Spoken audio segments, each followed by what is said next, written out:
पंचतंत्र की कहानी, जादुई पतीला, magical pot story in Hindi. सालों पहले पीतल नगर में किशन नाम का एक किसान रहता था। वह गांव के एक जमींदार के खेत पर काम करके किसी तरह अपना घर चला रहा था। पहले किशन के भी खेत थे, लेकिन उसके पिता के बीमार होने के कारण उसे अपने सारे खेत बेचने पड़े। मजदूरी में मिलने वाले पैसों से पिता का इलाज कराना और घर का खर्च चलाना मुश्किल हो रहा था। वो हर दिन सोचता कि कैसे घर की स्थिति को बेहतर किया जाए। आज भी इसी सोच के साथ किशन सुबह सुबह जमींदार के खेत पर काम करने के लिए निकला। खुदाई करते समय उसकी कुदाल किसी धातु से टकराई और तेज आवाज हुई। किशन के मन में हुआ कि आखिर ऐसा क्या है यहाँ। उसने तुरंत उस हिस्से को खोदा तो वहां से एक बड़ा सा पतीला निकला। पतीला देखकर किशन दुखी हो गया। किशन के मन में हुआ कि ये जेवरात होते तो मेरे घर की हालत थोड़ी सुधर जाती। फिर किशन ने सोचा कि चलो अब खाना ही खा लेता हूँ। किशन ने खाना खाने के लिए अपने हाथ की कुदाल उस पतीले में फेंक दी और हाथ मुंह धोकर खाना खाने लगा। खाना खत्म करने के बाद किशन अपनी कुदाल उठाने के लिए उस पतीले के पास पहुंचा। वहां पहुंचते ही किशन हैरान हो गया।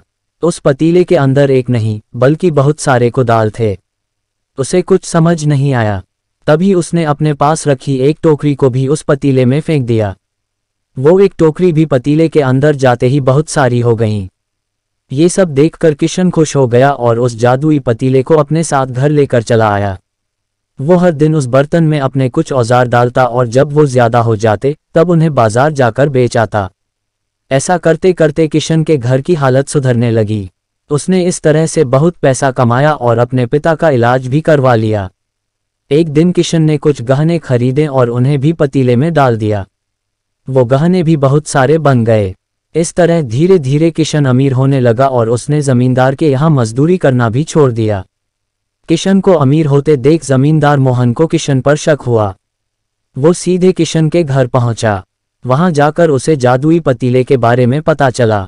उसने किशन से पूछा, तुमने ये पतीला कब और किसके घर से चुराया? डरी हुई आवाज में किशन बोला, साहब, ये पतीला मुझे खेत में खुदाई के समय मिला था। मैंने किसी के घर चोरी नहीं की है। खेत में खुदाई की बात सुनते ही जमींदार ने कहा, यह पतीला जब मेरे खेत से मिला तो यह मेरा हुआ। किशन ने जादुई पतीला ना लेकर जाने की बहुत मिन्नतें की, लेकिन जमींदार मोहन ने उसकी एक नहीं सुनी। वो जबरदस्ती अपने साथ वो जादुई पतीला लेकर चला गया। जमींदार ने भी किशन की ही तरह उसमें सामान डालकर उन्हें बढ़ाना शुरू किया। एक दिन जमींदार ने अपने घर में मौजूद सारे गहने एक एक करके उस पतीले में डाल दिए और रातों रात बहुत अमीर हो गया।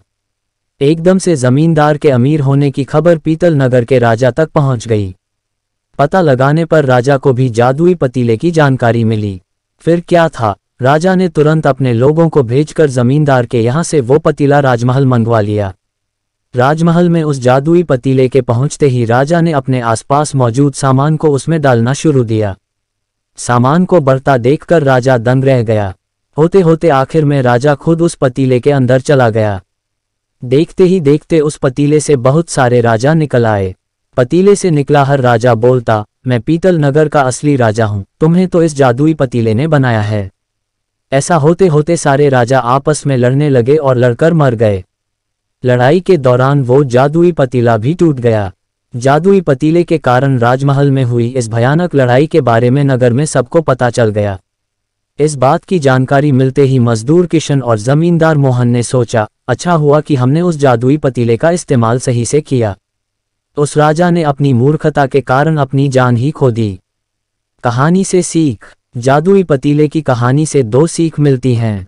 पहली कि मूर्खता का अंत बुरा ही होता है। दूसरी यह कि हर सामान का इस्तेमाल संभल कर करना चाहिए, अति हानिकारक हो सकती है।